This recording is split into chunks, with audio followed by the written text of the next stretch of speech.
Shalom la gente, que abuelos bendigan el nombre de Yeshua. Para esta semana vamos a estudiar Hechos número 24, en el cual Shaul va a ser llevado a juicio frente a Marco Antonio Félix. Este último es el regente de la provincia de Judea, o sea, de la provincia de Yahudá, de la tribu de Yahudá, de lo que tiene que ver con Jerusalén, con el templo. Roma tiene el poder de toda esta zona de Jerusalén y de Israel debido a la desobediencia del pueblo de Israel años antes de que viniese el Mashiach, que ellos ya estaban bajo su control. La historia que nos relata Shaul es una historia de defensa, de juicios, de personas que lo están juzgando injustamente y de cómo él se va a defender y va a estar preso 2 años. En estos 2 años, Shaul va a aprovechar probablemente a escribir muchas de las cosas que nosotros estamos leyendo hoy en día y va a dejar un registro muy exacto de lo vivido. Así que acompáñenme. En el 1 dice así: 5 días después, el Cohen Agadol, Hanayá, descendió con algunos de los ancianos y un abogado llamado Tertulio, y presentaron al gobernador su acusación contra Shaul. 5 días después de qué. Tenemos que 5 días antes lo rodearon a Shaul los judíos ortodoxos porque él fue al templo. ¿A qué fue al templo? Ya lo vamos a leer. ¿A qué fue al templo? Y resulta que estos judíos ortodoxos lo querían muerto porque él sigue a Yeshua. Astutamente Shaul, cuando lo rodearon y lo querían matar, él dijo que lo estaban acusando porque él creía en la resurrección de los muertos. Les recuerdo que los fariseos sí creen en la resurrección de los muertos y también creen en los malajim, en los ángeles, pero los saduquín, que son los saduceos, los justos, entre comillas, se hacen llamar justos, ellos dicen que no hay resurrección de los muertos y no hay ángeles. Entonces comenzó una discusión muy fuerte entre ellos a un punto de que se volvió violenta y ya se querían golpear entre ellos por este motivo, y los soldados romanos temían que mataran a Shaul, no solo que lo mataran, que lo despedazaran, así como está en el texto. Así que los soldados romanos se lo montaron en hombros y se lo llevaron a Shaul para poder protegerlo. Así que lo llevaron frente a Félix. Félix es un gobernador, pero aparte de gobernador también funge como un juez. En este caso tenemos que es llevado ya a la ciudad de Cesarea. Mientras está en Cesarea y en un lugar más protegido, se acercan los judíos ortodoxos a acusarlo. Pero no solamente vienen los judíos ortodoxos, sino que viene el Cohen Agadol también a acusar a Shaul. El Cohen Agadol, que tiene el papel de ser el sumo sacerdote en el templo de Yahweh, se toma la molestia de ir a acusar a un solo hombre porque lo ve como una gran amenaza. Esta amenaza es hablar de Yeshua, claro está, porque ellos pierden poder cuando alguien habla de Yeshua, porque ya el poder no es de los judíos ortodoxos, sino que pasa a manos de Yahweh, como debió haber sido siempre, pero para ellos es una gran ofensa. Un dato muy curioso que nos da aquí es que dice que un abogado llamado Tertulio, tenemos que Tertulio es un hombre aparentemente romano, y el Cohen Agadol más algunos ancianos contrataron los servicios de un abogado romano. La idea de abogacía que tenemos hoy en día, de cómo funcionan las cortes, primero viene de Israel, pero secundariamente viene de Roma. Realmente bebe más de Roma que de Israel en sí. Israel, cuando uno era juzgado en frente del Sanedrín, con los ancianos, con el Cohen Agadol. También estaban los sabios, los que lo juzgaban a uno, y uno mismo se defendía, presentaba uno mismo el caso. Ahora, hoy en día, si usted ocupa ir a la corte, usted necesita un abogado que lo defienda, que maneje la ley y lo defienda a usted, lo cual es bueno y es malo, porque una persona que no sabe defenderse, que no sabe expresarse, podría vérsele como culpable, pero también un abogado que se corrompa también puede entregarlo a uno al fuego. Y con eso, bueno, pues hay mucho cuidado que tener. Yo diría que sería algo bueno, algo como intermedio, como que uno pueda defenderse, si uno lo considera posible y económicamente, pues no lo puede sostener un abogado, o si no, que pueda elegir la opción de elegir un abogado. En Roma comenzó todo esto desde Claudio, con el emperador Claudio, para ser más correctos, en el siglo I después de la muerte de Yeshua. Empezó con los jurisconsorcios, que eran personas encargadas de conocer la ley por supuesto de Roma, y especialmente con los patronos. Los patronos eran personas muy adineradas que defendían a sus escogidos o a sus preferidos, a sus amigos, etcétera, en los juicios públicos o en los juicios privados, pero lo hacían sin ningún costo, lo hacían simplemente para llamar la atención, para tener un estatus social más elevado.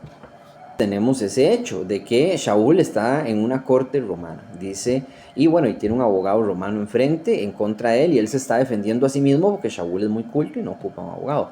Dice en el 2, Shaul fue llamado y Tertulio comenzó a hacer las acusaciones. Félix, su excelencia, es por causa tuya que disfrutamos de continuo shalom, y es por tu prevención que ha traído a esta nación.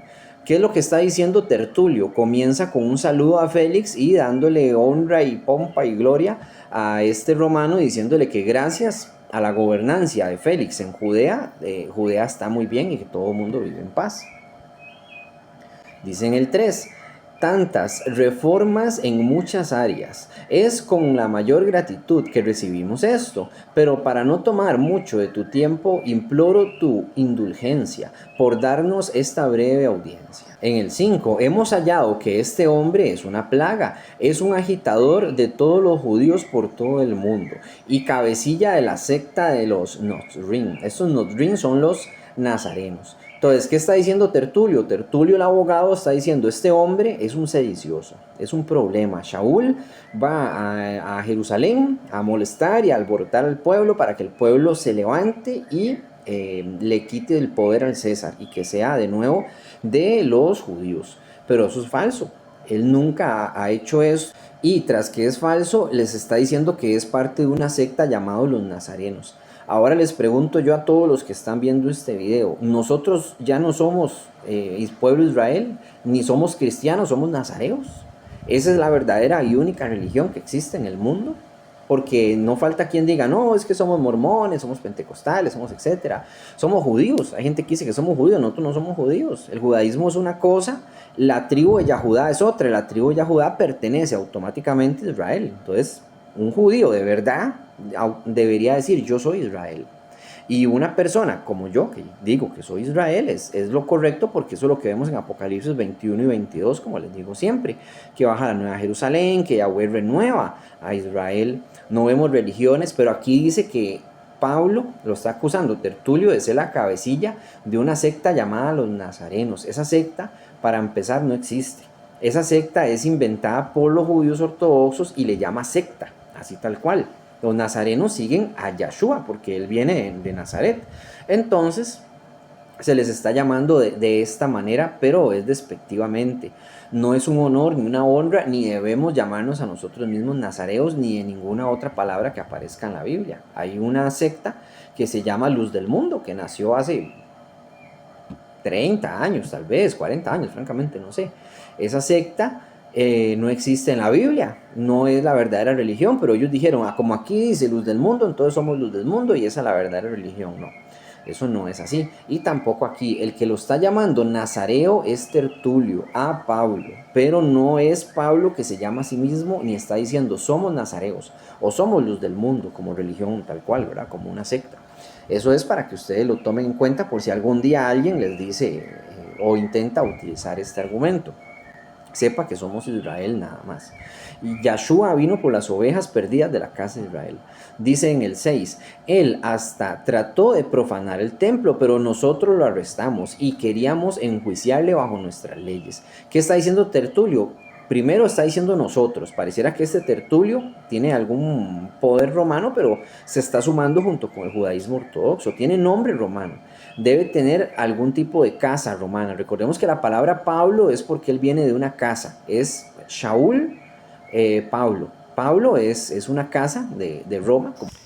Dichas dinastías, que también se conoce como gens, son como poderes políticos. Gens viene de la palabra gentes.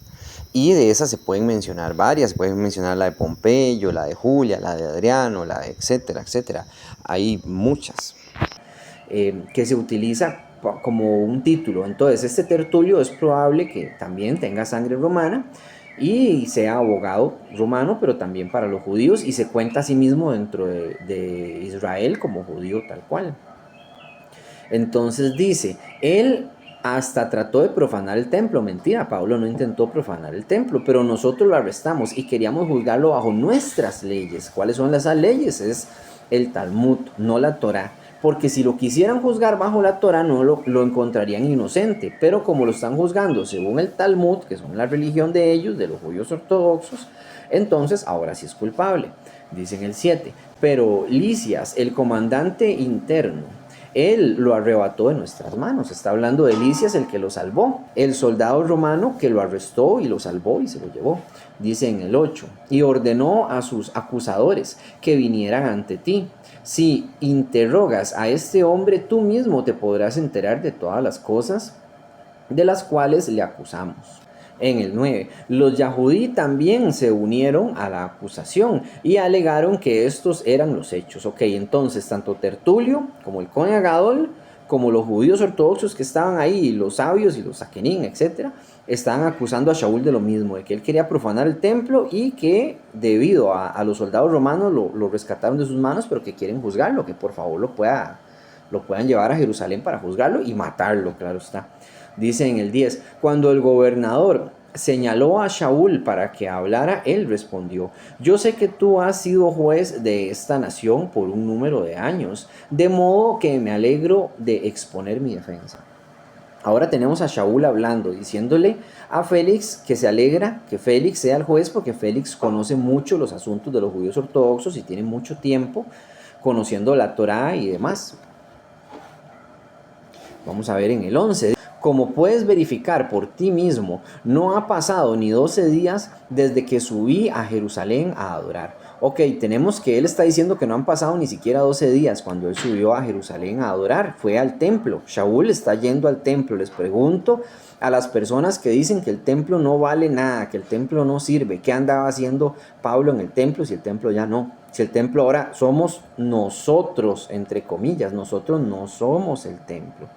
En nosotros habita el Ruach HaKodesh, el Espíritu Santo, pero eso no nos hace el templo, ni sustituye el templo. A eso se refería Pablo cuando él decía, ustedes son templo del Ruach HaKodesh, compórtense, claro, con mis palabras, compórtense dignamente, no cometan pecados, porque en ustedes habita el Ruach HaKodesh, den buen ejemplo. A eso se refería Pablo, no a que el templo era desechado y ahora somos nosotros el templo. Eso está muy mal y es una enseñanza muy mala. Entonces tenemos que Shaul está en el templo en este momento. Él está contando que había ido al templo. Dice en el 12, y ni en el templo, ni en las sinagogas, ni en ningún otro lugar de la ciudad, ellos me encontraron discutiendo con nadie, ni amotinando a la multitud. Esto es cierto también, Pablo no estaba amotinando a nadie, simplemente entró en el templo, lo reconocieron y lo querían matar. Eso era todo lo que estaba sucediendo ahí. En el 13, tampoco ellos pueden dar pruebas para basar sus acusaciones. En la corte romana, como en la corte de hoy en día, si no hay evidencia, ustedes no lo pueden acusar. Israel fue la que realmente comenzó con esta idea de la evidencia. Recordemos que si no hay testigos dentro de la Torá, usted no puede acusar a una persona y que esta persona sea puesta a muerte. ¿Por qué? Porque no hay quien corrobore lo que sucedió. Y por ese motivo, eso es lo mismo que está apelando Shaul, pero en vez de ser en una cuestión de la Torá, está hablando de la corte romana. Y él conoce las leyes y lo está haciendo de manera correcta. No pueden acusarme de algo que no pueden probar. Que prueben que de hecho yo estaba siendo sedicioso y no es cierto. Dice en el 14, pero esto sí admito a ti. Yo adoro al Elohim de nuestros padres de acuerdo al camino. ¿Cuál es el camino en la Biblia? El camino es la Torá. Para la gente que dice, no, es que eso ya no, bueno. Shaul está diciendo, yo adoro a Elohim de acuerdo al camino. Que ellos llaman secta. O sea, ellos están llamando secta a la Torá sin darse cuenta. Y de hecho, ellos sí son parte de una secta con los estudios del Talmud y la Cábala y sus creencias extrañas que no provienen de la Torá, más bien la añaden y le quitan a la Torá. Continúa diciendo, y continúo creyendo todo lo que está de acuerdo a la Torá y todo lo que está escrito en los profetas. Vea lo que dice Shaul, yo creo en la Torá, yo creo en los profetas. Yo hago la Torá y lo que dicen los profetas. Yo sigo el camino. ¿Cuál es el camino? De nuevo, es la Torá. Qué importante que es la Torá. Es el pilar fundamental de toda la escritura. Si una persona dice que puede vivir sin la Torá, pues está viviendo en pecado. No podemos eliminarla. Si quitamos la Torá de la Biblia, eso significaría que perderíamos por completo la identidad del pueblo de Israel, que es la Torá. Adorar a Yahweh es hacer sus mandamientos.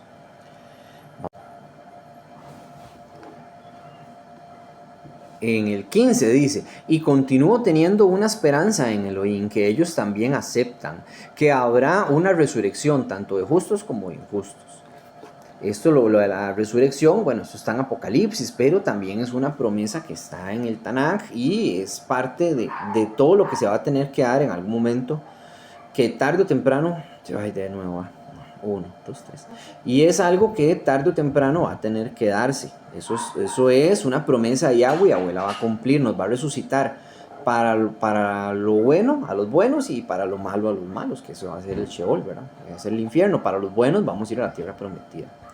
Continúa diciendo, en verdad, por esto siempre procuro tener una conciencia limpia ante el rostro de Elohim y ante los hombres. En el 17, después de una ausencia de unos 4 años, vine a Jerusalén a traer una donación de caridad a mi nación y ofrecer sacrificios. Aquí hago un punto y aparte, y me gustaría subrayar esto, que es muy importante. Vea, de nuevo, el templo ya no sirve, dice la gente. Sí sirve.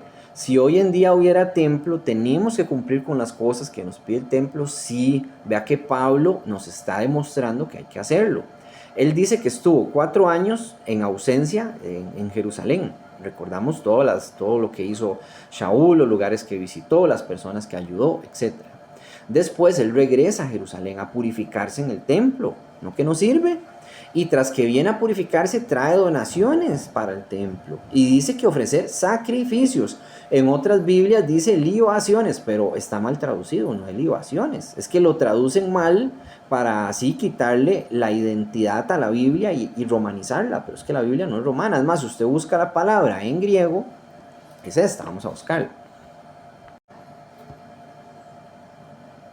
Véanlo aquí en el 18 cómo lo presentan. Dice, algunos años vine a hacer limosnas a mi nación y presentar ofrendas. Aparece aquí, pero esta Biblia tiene una opción que usted toca la palabra y le da una traducción. Esta es Reina Valera. Y abajo dice muy claro sacrificios o ofrendas. Pero la palabra correcta es sacrificios. Está haciendo un sacrificio.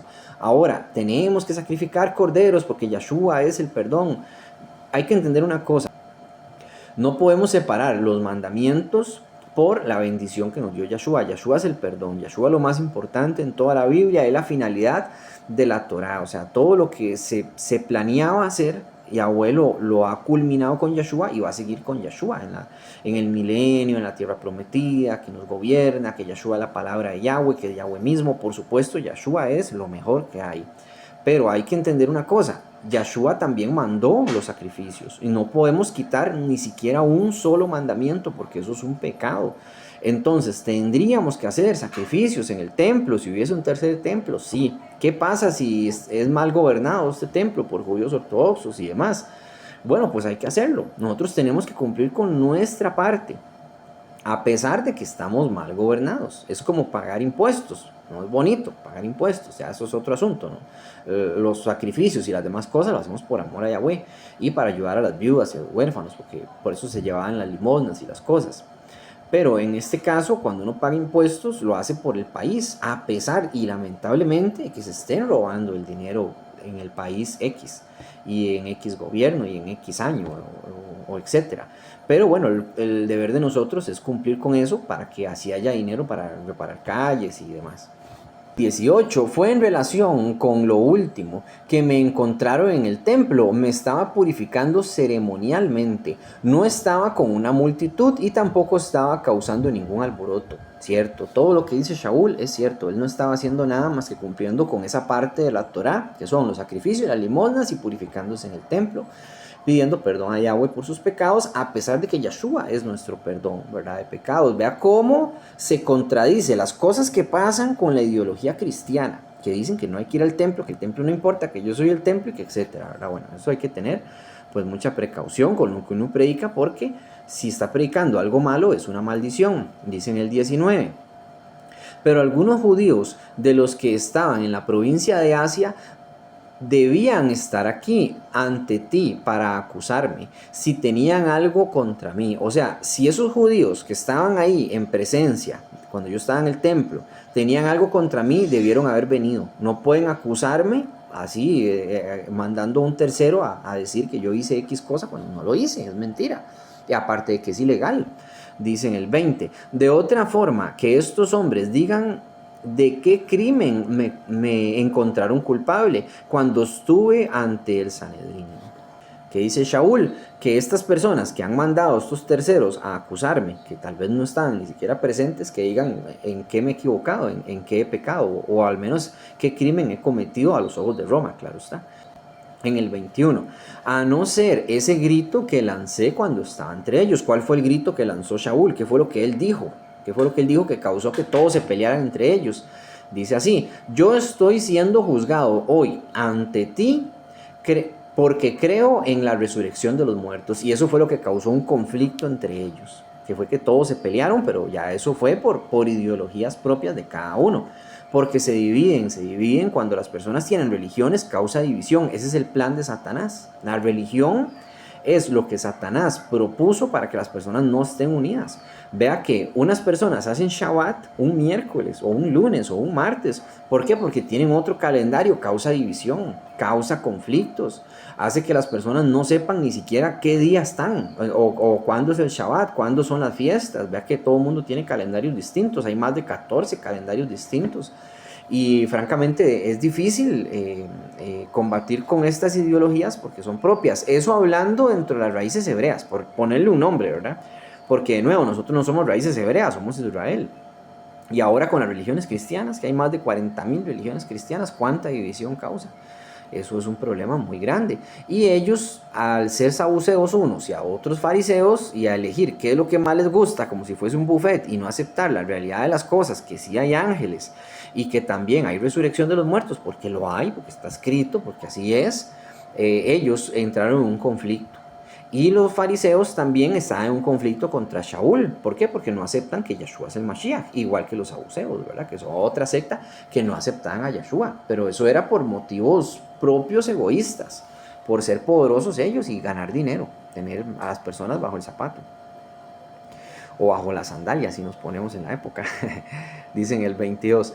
Pero Félix, que tenía un conocimiento detallado de las cosas relacionadas con el camino, que esto es, los israelitas que seguían a Yeshua, se les llamaba así, los del camino, dice, les dio largas diciendo: cuando descienda el comandante Lisas, yo decidiré tu caso. Ok, necesito a Lisas. Lisas fue el que rescató a Shaul. Cuando descienda Lisas, yo voy a hablar con Lisas y voy a decidir qué fue lo que pasó, y así le dio largas al asunto.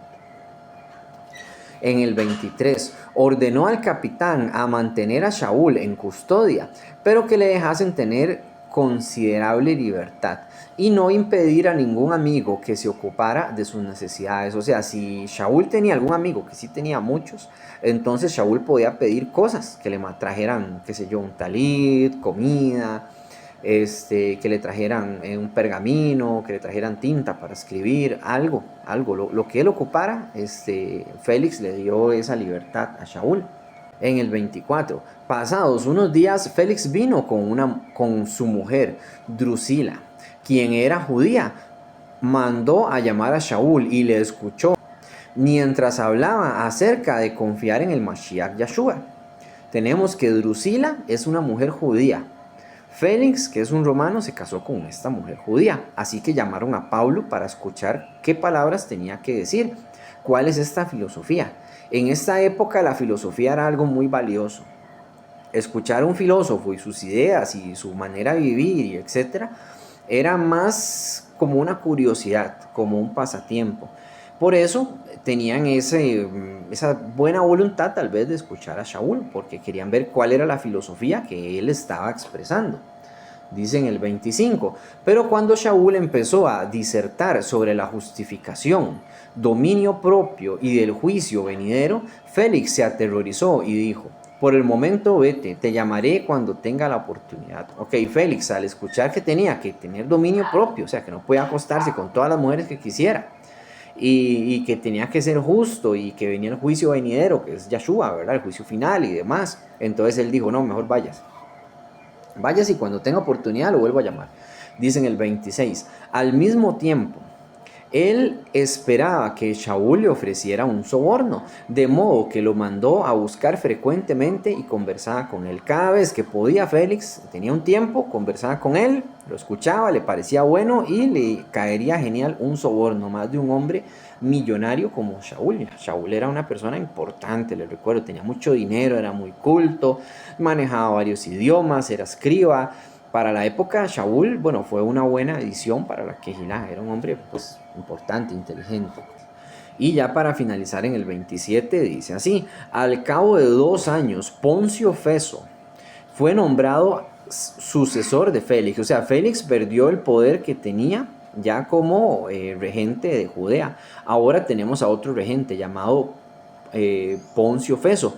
Félix no le anuló el caso a Shaul y tampoco hizo que Shaul quedara libre ni siquiera lo juzgó como culpable, simplemente lo dejó en prisión. Dice así, pero como Félix quería consagrarse con los Yahudí, o sea, con los judíos, quería llevarse bien con ellos, aún dejó a Shaul preso, o sea, lo dejó preso. Y él se despreocupó del asunto y se fue y le dejó el problema a Poncio Feso. Y después vamos a continuar ya más con la lectura.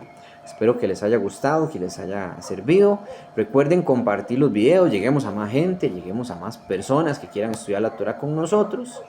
Y pues nada, los dejo con una canción, que Yahweh los bendiga en el nombre de Yahshua. Shalom, Urahot, paz y bendiciones. Han escuchado de ti, pero te aborrecen. Odio injustificado que hace aún más culpable al irresponsable. Gente vil, baja y despreciable te ha colgado. Y en su estupor y asombro te han visto revivir. Como quien escucha un chiste, al ver tus sacrificios se han alegrado. Han menospreciado tus palabras y tu mensaje en sus corazones lo ha calado. Y llorarán, llorarán, llorarán cuando te vean regresar. Desde las nubes del cielo te verán bajar. Llorarán, llorarán como por la pérdida de un hijo unigénito, hijo del perfecto, de tal palo, tal astilla, de la misma estirpe de su Señor. Llorarán, llorarán, llorarán por nuestro don, al que traspasaron, al que hirieron en sus manos, al mismo maestro artesano, a ese que no amaron. Oh Señor, gemidos desvalidos tañen como campanas, un tañido ensordecedor de misericordia que encordia nuestro Elohim. Alaridos que llegan hasta las nubes del cielo piden clemencia, clemencia negada. ¿Acaso importa ya la voz avergonzada y la promesa aterrorizada? El juramento del embustero, aún menos las disculpas del condenado, porque esa puerta ahora ya se ha cerrado. Y llorarán, llorarán, llorarán cuando te vean regresar. Desde las nubes del cielo te verán bajar. Llorarán, llorarán como por la pérdida de un hijo unigénito, hijo del perfecto, de tal palo, tal astilla, de la misma estirpe de su Señor.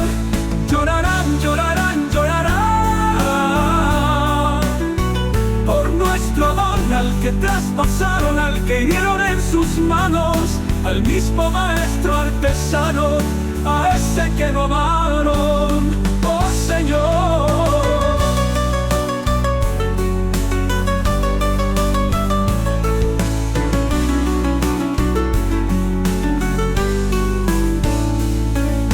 el aire vibra pesado y desesperado, fue un sonido asfixiado de gente despreciable, gente que no te ha amado. Lo que mal empieza, mal termina. Quien hace mal un trabajo tiene que repetirlo 2 veces. pero quien te viera, Yahshua, no tiene otra oportunidad. Y llorarán, llorarán, llorarán cuando te vean regresar. Desde las nubes del cielo te verán bajar. Llorarán, llorarán como por la pérdida de un hijo unigénito, hijo del perfecto, de tal palo, tal astilla, de la misma estirpe de su Señor. Llorarán, llorarán, llorarán por nuestro don, al que traspasaron, al que hirieron en sus manos, al mismo maestro artesano, a ese que lo amaron. Oh Señor.